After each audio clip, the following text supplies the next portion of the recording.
താങ്കളിലേക്ക് എത്താം. പ്രിന്റു, ഈ കാര്യത്തിൽ കഴിഞ്ഞ ദിവസങ്ങളിലൊക്കെ നമ്മൾ ഈ വിഷയം ചർച്ച ചെയ്യുമ്പോഴും ഉറപ്പാണ്, കേന്ദ്രത്തിന്റെ ഭാഗത്തു നിന്ന് വരുന്ന ഉറപ്പ്, JP നഡ്ഡ പാർലമെന്റിൽ ഉറപ്പ് നൽകിയിരിക്കുകയാണ് ഇതൊക്കെ പരിഗണിക്കാമെന്ന്. ദിവസങ്ങൾ എത്ര കഴിഞ്ഞു? നിങ്ങൾ ആത്മാർത്ഥതയുള്ളവരാണ് എന്നുണ്ടെങ്കിൽ, ഇപ്പോൾ BJP ഈ സമരത്തിനൊപ്പം നിൽക്കുന്നവരാണ്, ഇവരുടെ സമരപ്പന്തലിൽ പോയി ഐക്യദാർഢ്യം പ്രകടിപ്പിക്കുന്നത് കണ്ടു, സംസ്ഥാന നേതാക്കൾ, ഒപ്പം കേന്ദ്രമന്ത്രി വരുന്നതൊക്കെ നമ്മൾ കണ്ടതാണ്. ഇതിൽ ഈ ഒരു ആത്മാർത്ഥതയുണ്ട് എന്നുണ്ടെങ്കിൽ എന്താണ് ഇതിനോടകം ചെയ്യേണ്ടിയിരുന്നത്? എന്തെങ്കിലും ഒരു എല്ലാം ശരി നമ്മൾ പരിഗണിക്കാമെന്ന് പറയുന്നതിനപ്പുറത്തേക്ക് ഇതാ ഇന്ന ഉറപ്പ് നമ്മൾ നൽകിയിരിക്കുന്നു എന്ന് പറയാൻ എന്തുകൊണ്ട് കേന്ദ്രത്തിന് കഴിയുന്നില്ല? അല്ല, അങ്ങനെ പറയേണ്ടതില്ലല്ലോ. കേന്ദ്രം ഇതുമായി ബന്ധപ്പെട്ടുള്ള എല്ലാ നടപടിക്രമങ്ങളും പൂർത്തീകരിച്ചിട്ടുണ്ട്. സ്വാഭാവികമായിട്ട് ഇവരുടെ ഏറ്റവും പ്രധാനപ്പെട്ട ആവശ്യം എന്ന് പറയുന്നത് ഇൻസെൻറ്റീവ് വർധനയാണ്. ഇൻസെൻറ്റീവ് വർധനവുമായി ബന്ധപ്പെട്ടുള്ള ഫയലുകളുടെ നീക്കുപോക്ക് നടപ്പുകൾ നടന്നു. ഇനി ധനമന്ത്രിയുടെ മുന്നിലായിരിക്കുന്നത്. സ്വാഭാവികമായിട്ട് ആ ബില്ലിനകത്ത് ഒപ്പിട്ട് കഴിഞ്ഞാൽ സ്വാഭാവികമായി ഇവർ പ്രതീക്ഷിക്കുന്ന ഇൻസെൻറ്റീവ് ഇവിടെ വരും. അതാണ് ഒന്നാമത്തെ കാര്യം. ഇതുമായി ബന്ധപ്പെട്ട് പല രീതിയിലുള്ള ഊഹാപോഹങ്ങളും കേന്ദ്ര സർക്കാരിനെ പഴിചാരിതുകൊണ്ടൊന്നും ബൽദേവ് സാറിനോ അല്ലെങ്കിൽ അദ്ദേഹത്തിൻ്റെ പാർട്ടിക്കൊന്നും രക്ഷപ്പെടാമെന്ന് സാധിക്കേണ്ട. ഇവിടെ സത്യത്തിൽ നോക്കൂ, ഇവിടെ നമ്മുടെ മുമ്പിലിരിക്കുന്ന രണ്ട് പ്രതിനിധികളുണ്ട്. ആ രണ്ട് പ്രതിനിധികളും സത്യത്തിൽ പിണറായി വിജയൻ സർക്കാരിൻ്റെ വഞ്ചനയുടെ കേരളത്തിൻ്റെ പ്രതീകങ്ങളാണ്.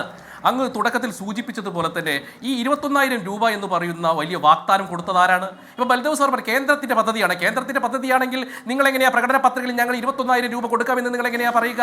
അതോടൊപ്പം തന്നെ നമ്മുടെ സഹോദരി അവിടെ ഇരിക്കുന്നുണ്ട്, വളരെ ദുഃഖത്തോട് അനുസ്മരിക്കുന്നത്. അവരോട് ഈ പിണറായി വിജയൻ സർക്കാർ പറഞ്ഞൊരു ഉറപ്പുണ്ട്, ഈ കേരളത്തിൽ വനിതകളായിട്ടുള്ള പോലീസുമാരുടെ എണ്ണം വർദ്ധിപ്പിക്കും. 25% ഇവർക്ക് കൊടുത്ത ഉറപ്പ്. കേരളത്തിൽ പ്രകടന പത്രികയിൽ പറഞ്ഞ ഉറപ്പ് എത്ര ശതമാനമാണുള്ളത്? 9% ഉള്ളത്. അപ്പോൾ നമ്മൾ മനസ്സിലാക്കും, രണ്ട് ജനതയെയും രണ്ട് വിഭാഗത്തെയും വഞ്ചിക്കുകയാണ് ചെയ്തിട്ടുള്ളത്. ഇവിടെ WCPOന്റെ ലിസ്റ്റുമായി ബന്ധപ്പെട്ടുകൊണ്ട് നിങ്ങൾ നോക്കുക, കഴിഞ്ഞ ലിസ്റ്റിനകത്ത് 2200 പേരാണ് ഉണ്ടായിരുന്നത്, കഴിഞ്ഞ 3 വർഷം മുമ്പുള്ളത്. അതിനകത്ത് 726 നിയമനങ്ങൾ നടത്തിയിട്ടുണ്ട് ഈ സർക്കാർ. അതിനുശേഷം നോക്കൂ, ഇവർ പറഞ്ഞു ജാംബോ ലിസ്റ്റ് വന്നു കഴിഞ്ഞ വലിയ പ്രശ്നമാണ്, അതുകൊണ്ട് നമുക്ക് ചുരുക്കപ്പട്ടിക ഉണ്ടാക്കണം, ചുരുക്കപ്പട്ടികയിലെ മുഴുവൻ ആളുകൾക്കും നിയമനം നടത്തണം എന്ന് പറഞ്ഞുകൊണ്ടാണ് സർക്കാർ ഈ റാങ്ക് ലിസ്റ്റുകൾ മുഴുവൻ ചുരുക്കുകയാണ്. കേരളത്തിൽ ആകെ 927 പേരാണുള്ളത്. അതിനകത്ത് എത്ര പേർക്കാണ് നിയമനം നടത്തിയിട്ടുള്ളത്? നിങ്ങൾ മനസ്സിലാക്കണം, 232 പേർക്ക് മാത്രമാണ് നിയമനം നടത്തിയിട്ടുള്ളത്. ഇവിടെ കേരളത്തിൽ തന്നെ നോക്കൂ, തൊട്ടടുത്ത് കിടക്കുന്ന നിങ്ങൾ പറയുന്ന ഗുജറാത്തിനകത്ത് 35% വനിതാ പോലീസുമാരുടെ എണ്ണം. BJP ഭരിക്കുന്ന മധ്യപ്രദേശിലെ വനിതാ പോലീസുമാരുടെ എണ്ണം എന്ന് പറയുന്നത് 35%. അതോടൊപ്പം തന്നെ ബീഹാറിനകത്ത് തൊട്ട് നമ്മൾ അപ്പുറം കിടക്കുന്ന തമിഴ്നാട്ടിൽ 25%, കർണാടകത്തിൽ 30%. ഈ കേരളത്തിൽ ഇപ്പോഴും വനിതാ പ്രാതിനിധ്യം എന്ന് പറയുന്നത് 9%. അപ്പോൾ ഈ സ്ത്രീ ശാക്തീകരണത്തെ കുറിച്ച് വലിയ വായിൽ പറഞ്ഞുകൊണ്ട് അധികാരത്തിലെത്തിക്കൊണ്ട് സ്ത്രീ വോട്ടർമാരെ വഞ്ചിക്കുകയാണ് ഇവർ ചെയ്തത്. അപ്പോൾ ഇവിടെ സത്യത്തിൽ നടക്കുന്നത് അപ്രഖ്യാപിതമായിട്ടുള്ള രണ്ട് കാര്യങ്ങളാണ്. ഒന്ന്, അപ്രഖ്യാപിതമായ സാമ്പത്തിക അടിയന്തരാവസ്ഥയുണ്ട്. ആ സാമ്പത്തിക അടിയന്തരാവസ്ഥ പ്രഖ്യാപിച്ചത് കൊണ്ടാണ് ആശാവർക്കർമാർക്ക് പണമില്ലാത്തത്. രണ്ടാം അപ്രഖ്യാപിതമായിട്ടുള്ള നിയമന നിരോധനമുണ്ട്. ഈ ലിസ്റ്റ് മാത്രമല്ല, അങ്ങ് ചോദിച്ചല്ലോ ഇത് കുറെ കാലമായിട്ടുണ്ടല്ലോ എന്ന്. ഇനി വരാൻ പോകുന്ന 3 ലിസ്റ്റുകളുണ്ട്. ആ ലിസ്റ്റിൽ പ്രധാനപ്പെട്ട ലിസ്റ്റ് എന്ന് പറയുന്നത് LDC ലിസ്റ്റാണ്. LDC ലിസ്റ്റിന്റെ കാലാവധി ജൂൺ 31 തീരും. അതിനകത്ത് 18,887 പേരാണ് നിയമനം കാത്തു നിൽക്കുന്നത്. ഇവിടുത്തെ ലാസ്റ്റ് ഗ്രേഡ് ലിസ്റ്റ് ഉണ്ട്, ജൂലൈ 31 തീരും. 9,650 പേരാണ് ആ ലിസ്റ്റിനകത്ത് നിയമനം കാത്തു നിൽക്കുന്നത്. അതോടൊപ്പം തന്നെ 6 ബറ്റാലിയനിൽ പെട്ടിട്ടുള്ള റിസർവ് പോലീസുമാർ, റിസർവ് പോലീസ് CPOമാർ, അവരുടെ 4,536 നിയമനങ്ങളുണ്ട്. അപ്പോൾ ഓഗസ്റ്റ് മാസത്തിൽ തന്നെ ഈ സർക്കാരിന്റെ കെടുകാര്യസ്ഥത കാരണം, പിടിപ്പുകേട് കാരണം 30,000 യുവാക്കളാണ് ഈ തെരുവിലേക്ക് ഇറങ്ങാൻ പോകുന്നത്. അവർ തൊഴിൽ രഹിതരാക്കാൻ പോകുന്നത്. നമ്മൾ മനസ്സിലാക്കണം, ഒരു ലിസ്റ്റിനകത്ത് വരണമെങ്കിൽ 3-4 വർഷത്തെ കഠിന പരിശ്രമമുണ്ട്. ഇപ്പം നേരത്തെ തന്നെ സഹോദരി പറഞ്ഞു 3 ലക്ഷം പേരാണ് പരീക്ഷ എഴുതിയത്. അതിനകത്തുള്ള ചുരുക്കപ്പട്ടികയിൽ 900 പേരാണ്. ഈ 900 പേർക്കും നിയമനം നടത്താൻ സാധിക്കില്ലെങ്കിൽ ഈ സർക്കാർ PSCയെ പിടിച്ചുവിടട്ടെ.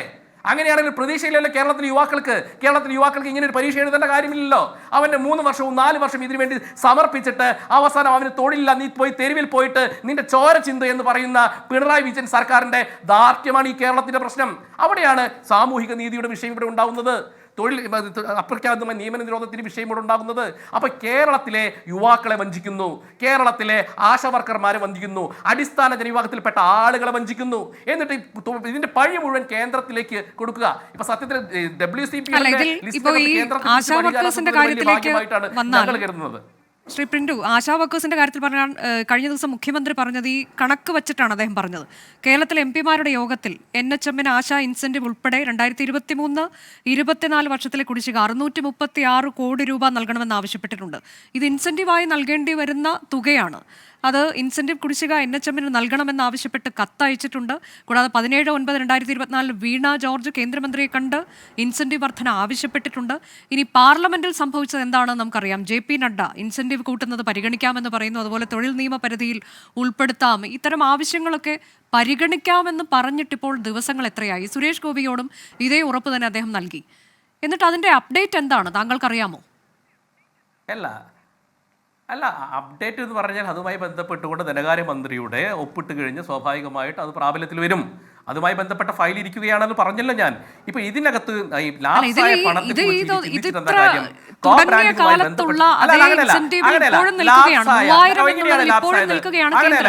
പക്ഷെ സംസ്ഥാന സർക്കാർ കൂട്ടേണ്ടത് അത് ഇതിനോടകം തന്നെ കൂട്ടിയത് നമുക്കറിയാമല്ലോ. 1000 എന്നുള്ളതിൽ നിന്ന് ഇപ്പോൾ 7000 ആക്കിയിട്ടുണ്ട് എന്നുള്ള സംസ്ഥാന സർക്കാർ പറയുമ്പോൾ കണക്കുകൾ പരിശോധിക്കുമ്പോൾ ശരിയാണ്. പക്ഷേ ഈ പദ്ധതി തുടങ്ങുന്ന സമയത്ത് 3000 ഇപ്പോഴും കേന്ദ്രം നിൽക്കുമ്പോൾ, മാത്രമല്ല ഈ കുടിശ്ശിക തന്നു തീർക്കാതെ പിന്നെ എന്ത് ന്യായമാണ്? അപ്പോൾ നിങ്ങൾക്ക് ഇവരോടുള്ള ആത്മാർത്ഥത എന്താണ്? ഒന്ന് നോക്കുക. അങ്ങനെയല്ല. ഏത് കുടിശ്ശികയാണ് മേഡം? ഒരു കുടിശ്ശികയും ഈ സർക്കാർ നൽകാനില്ല. NHM വിഹിതത്തിന് 1 രൂപ പോലും നൽകാനില്ല. ആകെ കുടിശ്ശിക 2023-24 വർഷത്തെ കുടിശ്ശിക 636 കോടി രൂപ. 2023-24 വർഷത്തെ കേന്ദ്ര സർക്കാരിന്റെ അല്ല അത് എങ്ങനെയാണ് കോ ബ്രാൻഡിങ്ങുമായി ബന്ധപ്പെട്ടുകൊണ്ട് ഈ സർക്കാർ ലാപ്സാക്കിയ പണമാണ്. ആ പണം ഇവിടെ മാത്രമല്ല, നമുക്കൊക്കെ UGC ഗ്രാന്റ് ഇനത്തിൽ 100 കോടി രൂപയാണ് ഈ സർക്കാർ ലാപ്സാക്കിയിട്ടുള്ളത്. അപ്പൊ നമുക്ക് കോ ബ്രാൻഡിംഗ് നടത്താത്തതിന്റെ പേരിൽ തന്നിട്ടില്ല എന്ന് തന്നെയാണ് പറയുന്നത്. തന്നിട്ടില്ല എന്നാണ് പറയുന്നത്, ലാപ്സാക്കി കളഞ്ഞതല്ല. സംസ്ഥാനത്തെ മുഖ്യമന്ത്രി പറയുന്ന കണക്കാണ് ഞാൻ കോട്ട് ചെയ്യുന്നത്. കൂടാതെ ഇപ്പൊ ഈ ബഡ്ജറ്റിൽ 9000 കോടി കേന്ദ്രാവിഷ്കൃത പദ്ധതിയിൽ വെട്ടിക്കുറച്ചിട്ടുണ്ട്. അപ്പോൾ ഇതെല്ലാം സംസ്ഥാന സർക്കാരിനെ ഞെരുക്കുന്നതാണ് എന്ന് സംസ്ഥാനത്തിന്റെ മുഖ്യമന്ത്രി തന്നെ പറയുകയാണ്. ബഡ്ജറ്റിന്റെ വിഹിതം കെട്ടിക്കുറച്ചത് പറയട്ടെ നിങ്ങൾ. സംസ്ഥാനത്തിന്റെ മുഖ്യമന്ത്രി, അദ്ദേഹത്തിന് അറിയാലോ കോ ബ്രാൻഡിംഗ് അദ്ദേഹം നടപ്പിലാക്കിയിരുന്നില്ല. പിന്നീട് കോ ബ്രാൻഡിംഗ് നടപ്പിലാക്കുമ്പോൾ ബന്ധപ്പെട്ട പണം NHM-ന് മുഴുവൻ വിഹിതം കിട്ടിയത്. ലാപ്സായ പണം കിട്ടണമെന്ന് പറയുന്ന ഒരു ഔചിത്യം എനിക്കെന്താണെന്ന് മനസ്സിലാവുന്നില്ല. ഇവിടെ കേന്ദ്ര സർക്കാർ ഈ പദ്ധതി ഇവിടെ മാത്രമല്ലല്ലോ, ഉത്തർപ്രദേശിലും ആന്ധ്രയിലും കർണാടകത്തിലും രാജസ്ഥാനിലും എല്ലാ സ്ഥലത്തും ഉണ്ടല്ലോ. അവിടെ ഈ ആരോഗ്യ മേഖല എന്ന് പറയുന്നത് സംസ്ഥാന സർക്കാരിന്റെ ഉത്തരവാദിത്ത മേഖലയാണ്. ഈ പദ്ധതി ആരംഭിച്ച സമയത്തൊക്കെ ഉണ്ടാകുന്നത് ആകെയുള്ള വർക്കിംഗ് ടൈം എന്ന് പറഞ്ഞാൽ 1 മണിക്കൂറും 2 മണിക്കൂറും ആഴ്ചയിൽ 2 ദിവസമൊക്കെ ആയിരുന്നു ഇവർ ഈ ആശാ വർക്കർമാർ ജോബിന് ഇറങ്ങിയത്. ഈ കേരളത്തിൽ അങ്ങനെയാണോ? രാവിലെ 6 മണിക്ക് കഴിഞ്ഞാൽ വൈകിട്ട് 6 മണി വരെയല്ലേ വർക്ക്? എനിക്കൊന്ന് ബംഗാളികൾക്ക് പോലും ഇത്രത്തോളം പണിയെടുക്കേണ്ട ഗതികേട് കേരളത്തിലുണ്ടോ എന്ന് എനിക്ക് തോന്നുന്നില്ല. രാവ് മുതൽ പകൽ വരെ പണിയെടുപ്പിച്ചിട്ട് സംസ്ഥാന സർക്കാരിന്റെ മുഴുവൻ മാനദണ്ഡങ്ങൾക്ക് വേണ്ടിയുള്ള വർക്കർമാരായിട്ട് ഇവരെ നിയോഗിക്കുമ്പോൾ സ്വാഭാവികമായിട്ട് അവർക്ക് പണം കൊടുക്കാനോ അവർക്ക് ന്യായമായ വേതനം കൊടുക്കാനുള്ള ഉത്തരവാദിത്വം സംസ്ഥാന സർക്കാരിനുണ്ട്. അതാണല്ലോ ഇപ്പൊ നിങ്ങൾ പറഞ്ഞ ബാക്കിയുള്ള സംസ്ഥാനങ്ങളിലൊന്നും അത്രമാത്രം വ്യത്യാസമൊന്നുമില്ല. മിനിമം വേതനം എല്ലായിടത്തും 6000 രൂപ എല്ലാ സംസ്ഥാന സർക്കാരും കൊടുക്കുന്നുണ്ട്. ഇപ്പൊ ആന്ധ്രാപ്രദേശ് ആയിക്കോട്ടെ, തെലുങ്കാന ആയിക്കോട്ടെ, സിക്കിം ആയിക്കോട്ടെ 10,000 രൂപ കൊടുക്കുന്നുണ്ട്. തൊട്ടടുത്ത കർണാടക 12,000 രൂപയാണ് പ്രഖ്യാപിക്കുന്നത്.